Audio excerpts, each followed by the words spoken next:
Good morning student. Class 10 Kritika भाग का third lesson कर रहे हैं बेटा। हमने कल तक जिनकी लेखिका हैं मधुर कांग, साना साना हाथ जोड़ी, जिनकी लेखिका है मधुर कांगनिया। मधुर कांगनिया जब किसी प्राकृतिक स्थल पर घूमने के लिए जाती है तो वहाँ के प्राकृतिक दृश्य का वर्णन जब उसकी आंखों में समा जाता है, वह जो सुंदर दृश्य होता है, कोई तो अपने कैमरे वगैरह में बंद कर रहे होते हैं, लेकिन यानी कि तस्वीरें वगैरह आदि खींचती हैं, लेकिन मधुर जो कांगनिया होते हैं वह हर दृश्य को अपने अंदर, अपनी आंखों के अंदर उस दृश्य को समा लेती है। तो उसने कहा है कि यानी कि जब वह इंग्लैंड में घूमने के लिए जा रही है तो वहाँ पर उसने अद्भुत दृश्य को देखा है कि कहीं कहीं आसमान के अंदर बादल छाए हुए हैं, वातावरण यानी कि कहीं फूल चारों ओर यानी कि फूल वगैरह आदि बिखरे हुए होते हैं, ठंडी ठंडी हवाएं चल रही होती हैं। ठीक है, उन सभी के बारे में बताया गया था। आज है उसे आगे लेखिका यानी कि मधुर कांगनिया को लग रहा था कि उसका अंदर बाहर सब एक हो गया था। उसकी आत्मा ईश्वर के निकट पहुंच गई लगती है। यानी कि उसके अंदर वह कहते हैं कि ऐसी प्राकृतिक सुंदर दृश्य को देख करके मधुर कांगनिया को ऐसा प्रतीत हो रहा है मानो उसकी आत्मा ही भगवान के पास से चली गई हो। मुंह से सुबह की प्रार्थना के बोल निकल रहे हैं। अचानक लेखिका का इंद्रजाल टूट गया। उन्होंने देखा कि इस अद्वितीय सौंदर्य के मध्य कुछ औरतें बैठी पत्थर तोड़ रही हैं। वह कहते कि लेखिका ने क्या दिखा, एक पहाड़ पर देखा कि कुछ औरतें क्या कर रही हैं, यानी कि हथौड़ों से पत्थर तोड़ रही हैं, यानी कि इतनी कड़ी धूप में वे मेहनत कर रही हैं। कुछ औरत तो क्या कर रही हैं, अपनी आजीविका चलाने के लिए, अपने बच्चों का पालन पोषण करने के लिए, कुछ औरतें तो अपनी पीठ पर बंधी टोकरियों में अपने बच्चों को अपने बच्चों के मातृत्व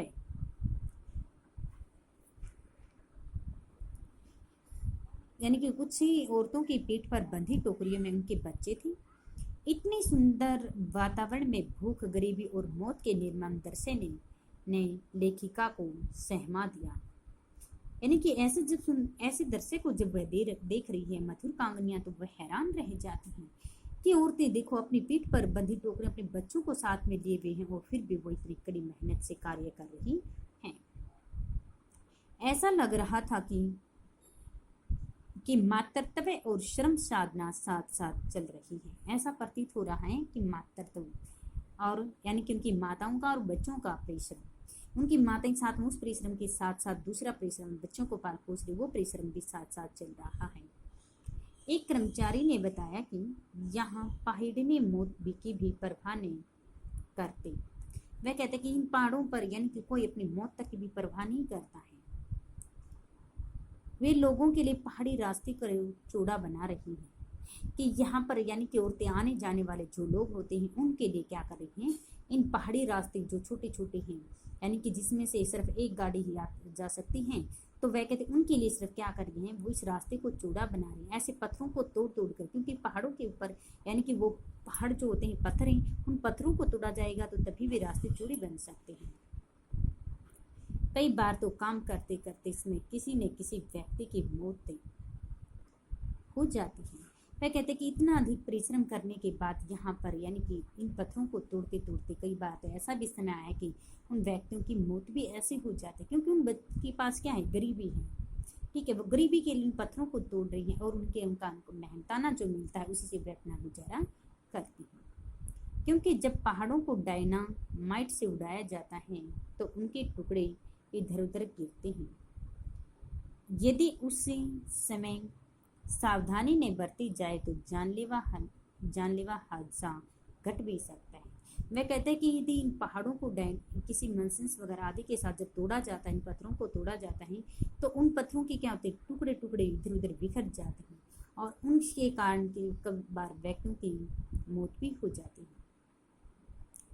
उन लोगों की ऐसी स्थिति को देखकर लेखिका को लगता है कि सभी जगह आम जीवन की कहानी एक सी है।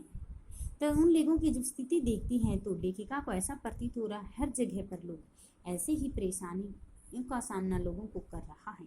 सभी लोगों की स्थिति शायद हर जगह ऐसी ही है। मजदूरों के जीवन में आंसू, अभाव और यातना अपना अस्तित्व बनाए रखा। कहीं भी देख सकते हैं। लेखिका उनकी बात सुनकर चुप रहती हैं, परंतु मन ही मन सोचती है कि ये लोग अपना सब लगाकर समाज को कितना कुछ देती हैं, और वे मन ही मन सोच रही है कि ये कितनी कड़ी मेहनत लगन से जो ये काम कर रहे हैं, ये समाज को कितना क्या दे रहे हैं, और समाज इसके बदले में समाज इनको कितना देता है। इनको इतनी कठिन परिश्रम कर रही हैं, वे लोग इस कठिन स्थिति में खिलखिलाते रहते हैं। वे कहते इतनी कड़ी मेहनत करने के बाद भी उनके चेहरे पर कभी उदासी नजर नहीं आती, वे कभी दुखी व क्रोधित नहीं होते हैं, फिर भी उनके चेहरे हंसते मुस्कुराते हुए दिखाई दे रहे हैं। लेखिका को लग रहा था कि उसका अंदर बाहर बाहर सब एक हो गया है, अंदर बाहर सब एक हो गया है। सॉरी, अब यहाँ से वे सब लोग वहां से आगे चलते हैं। अब क्या कहते हैं, वो कठिन परिस्थितियों के बाद जिन रास्तों को वह देख रही थी, उसके बाद लेखिका क्या कहते हैं, आगे जाती हैं। रास्ते में बहुत सारे पहाड़ी स्कूली बच्चे मिलते हैं। उसके बाद पहले तो उन्होंने औरतों को ऐसी कठिन परिस्थिति में करते हुए काम करते हुए देखा है।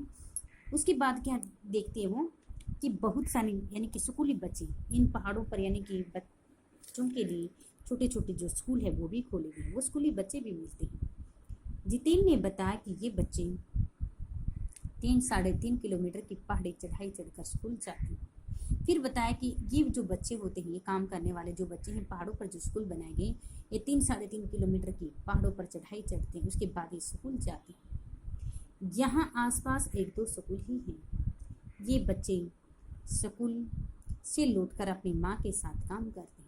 मैं कहता कि सिर्फ इन यहाँ क्या है, 1-2 स्कूल ही हैं, और बच्चे यानी कि पढ़ने के लिए अपना भविष्य बनाने के लिए वो पहाड़ों पर पढ़ने के लिए जाते हैं।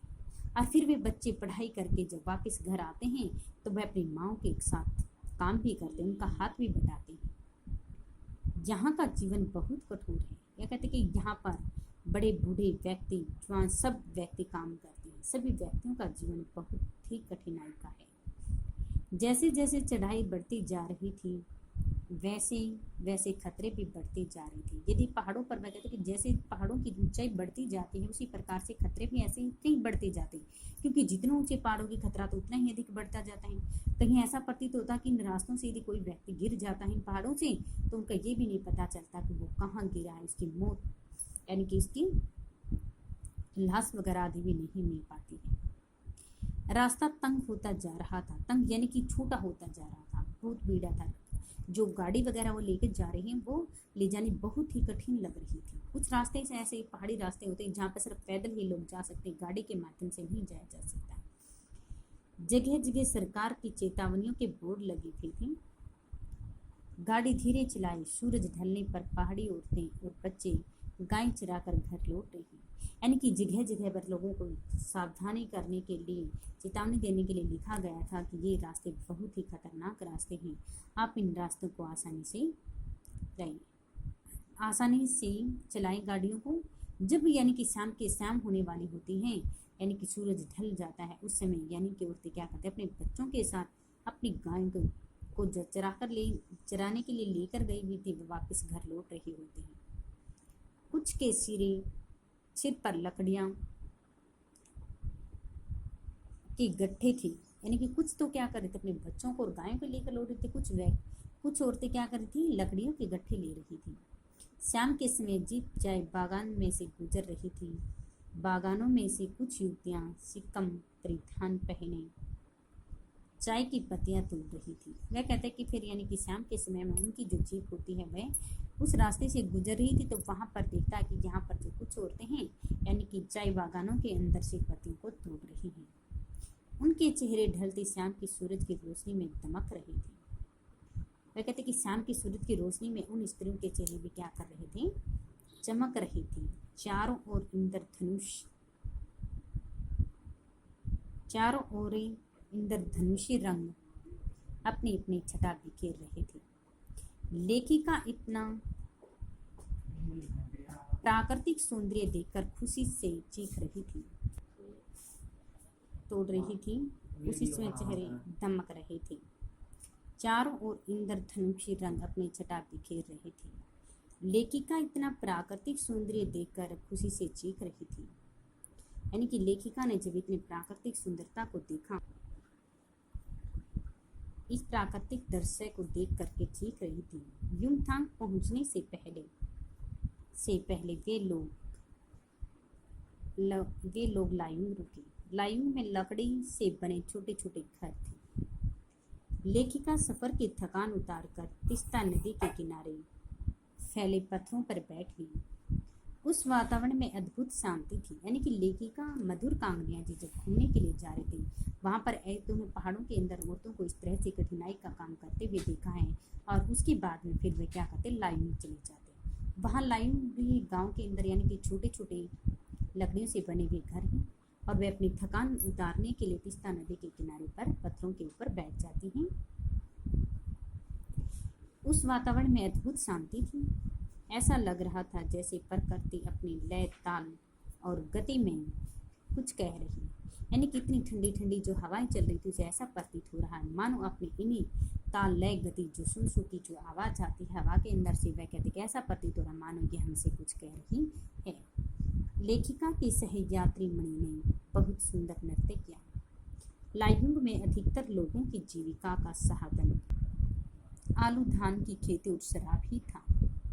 यानी कि उसने बताया है कि लायुंग में अधिकतर लोग अपनी आजीविका चलाने के लिए आलू या धान की खेती करते हैं या शराब वगैरह आदि बेचकर ही अपना गुजारा करते हैं। लेखिका को वहाँ बर्फ देखने की इच्छा थी, परंतु वहाँ बर्फ का नाम ही नहीं था। मैं कहते कि पहाड़ों के ऊपर आदि दृश्य को देखने के लिए जब हम जाते हैं तो वहाँ पर यानी कि बर्फीले जो रास्ते होते हैं, वो बर्फ के उस प्राकृतिक दृश्य को लेखिका मधुर कांगनी जी देखना चाहती थी। लेकिन वहाँ उन पहाड़ों के ऊपर से बर्फ का नामो निशान तक भी दिखाई नहीं दिया। जितना हमने पढ़ा उसमें से हमारे क्वेश्चन आंसर है, जैसे गंतोक को मेहनत कश बादशाहों का शहर क्यों कहा जाता है? कि गंतोक को मेहनत कश बादशाहों का शहर इसलिए कहा जाता है क्योंकि वहाँ पर भी स्त्री पुरुष जो बच्चे होते हैं, वे अपनी पूरी मेहनत व लगन से काम करते हैं। वहाँ की स्त्रियाँ यानी कि पत्थरों को तोड़ रही होती हैं ताकि आने जाने वाले जो लोग होते हैं उनके लिए रास्ता, चौड़ा रास्ता वे बना सके। क्योंकि पहले जो रास्ता बहुत ही भीड़ रास्ते थे और एक ही गाड़ी आ जा सकती थी, वह लोगों के लिए बहुत खतरनाक थी। इसलिए वह उनको चौड़े रास्ते बनाने के लिए हथौड़ों से उन पत्थरों को तोड़ रही हैं, उन पहाड़ों को तोड़ रही हैं। और कुछ स्त्रियां तो क्या अपने छोटे छोटे नन्हे बच्चों को अपने पेट पर लाद कर भी काम कर रही हैं। स्कूल जाने वाले विद्यार्थी स्कूल उसी रास्ते से जब मधुर कांगनिया जी गुजर रही होते हैं, ऐसे दृश्य को देखते और उसी रास्ते पर स्कूल में आने के बाद छोटे छोटे जो बच्चे होते हैं वे घर आने के बाद अपने माता पिता का काम करवाते हैं। पहले स्कूल में उन्हें ऊंचे ऊंचे पहाड़ों पर स्कूल 2-3 किलोमीटर की चढ़ाई चढ़कर स्कूल जाना होता है और वे फिर घर आते हैं। घर आने के बाद उन्हें ये कार्य अपने माता पिता के साथ भी करवाना पड़ता है। पहाड़ी क्षेत्र होने के कारण यहाँ सभी कार्य मेहनत से ही पूरे होते हैं, क्योंकि यदि वे इन पे गुजारा नहीं करते, अपने पत्रों को ये कठिन परिस्थितियाँ यदि वो नहीं करते तो उनकी आजीविका कैसे चल सकती? क्योंकि पूरे दिन का जो मेहनताना होता है उससे इनके परिवार का गुजारा नहीं हो सकता। इसलिए वहाँ सभी व्यक्ति मिलकर आपस में कार्य करते हैं। इसलिए यहाँ की गंतोक को मेहनत कश बादशाहों का शहर कहा जाता है कि यहाँ पर बड़े बूढ़े व्यक्ति, स्त्री पुरुष सभी बच्चे यानी कि मिलजुल कर कार्य करते हैं। लेकिन जितेंद्र नार्गे ने लेखिका को सिक्किम की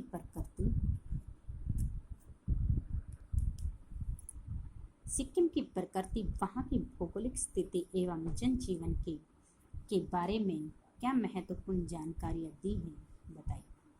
कि जितेंद्र नार्गे ने लेखिका को सिक्किम के बारे में बताया कि जब वह उस मैदानी इलाका, कि यह जो इलाका है मैदानी इलाका नहीं है, पहाड़, यहाँ पर पहाड़ी हैं, मैदानों की तरह यहाँ जीवन सरल नहीं है।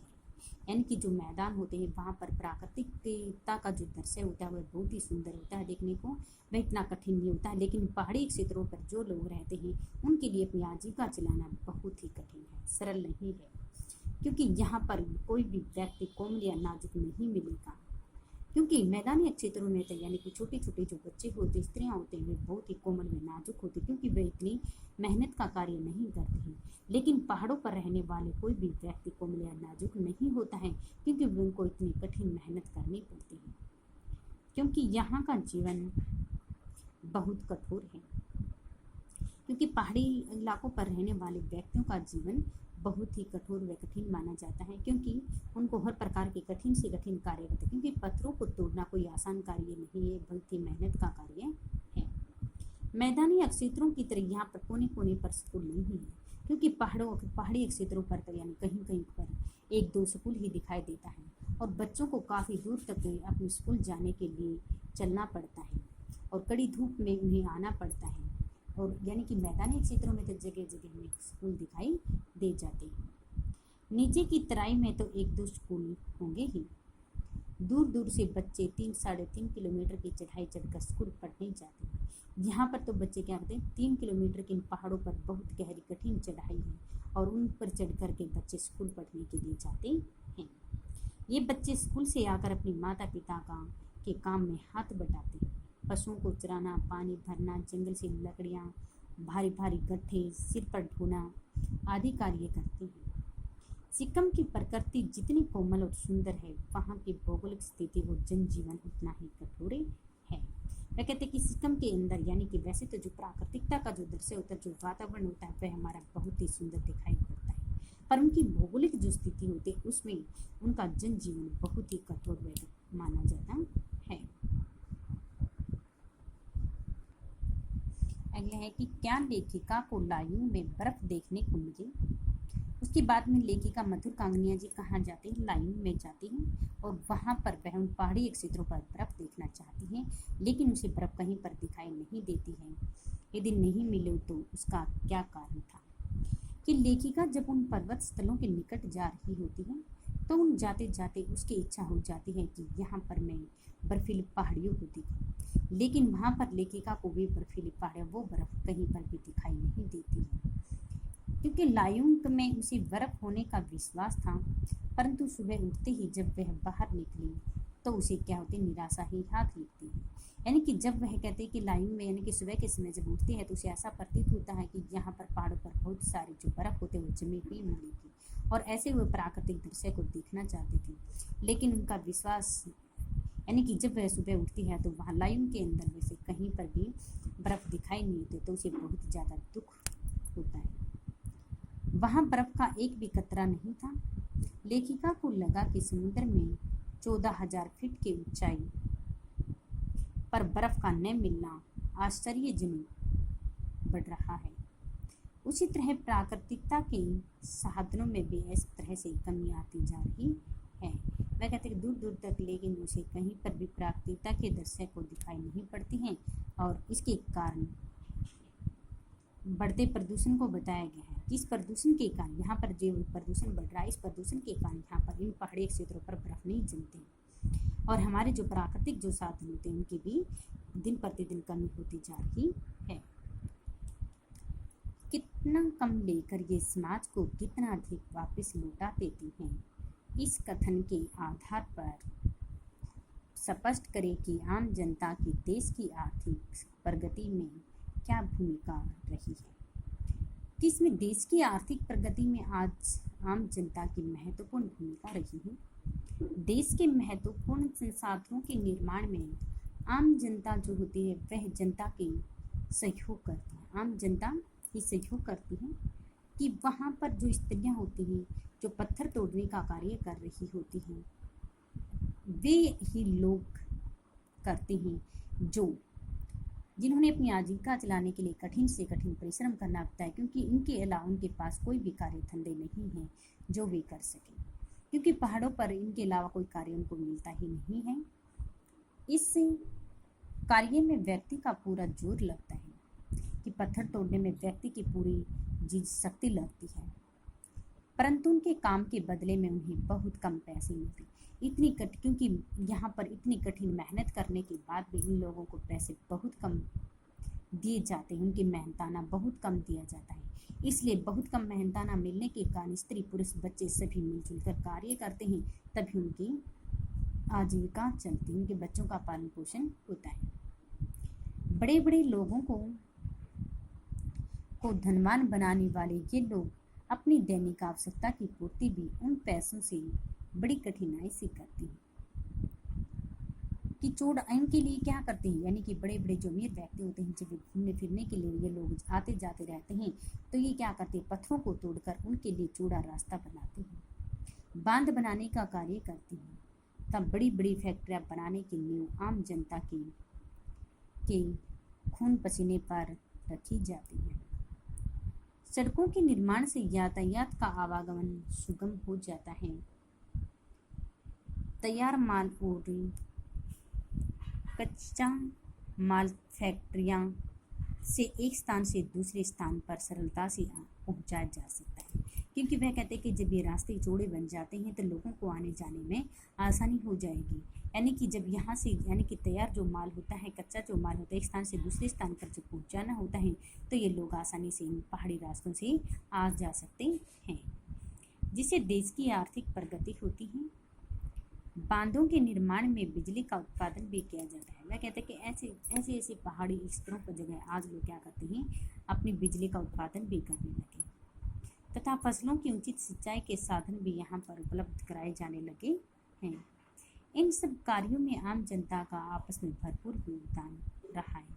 ये कार्य करने के लिए, यानी कि यदि आम जनता साथ नहीं देती तो किस प्रकार से कोई भी कार्य कर सकती। इन लोगों की भूमिका के बिना देश की आर्थिक प्रगति संभव नहीं होती।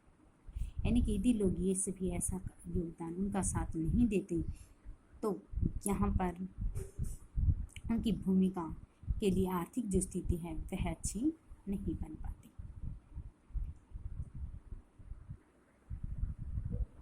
ये हो चुका था हमारा कि प्रदूषण के कारण स्नोफॉल में कमी का जिक्र किया गया है, परंतु के बारे में कौन कौन से दुष्परिणाम सामने आए।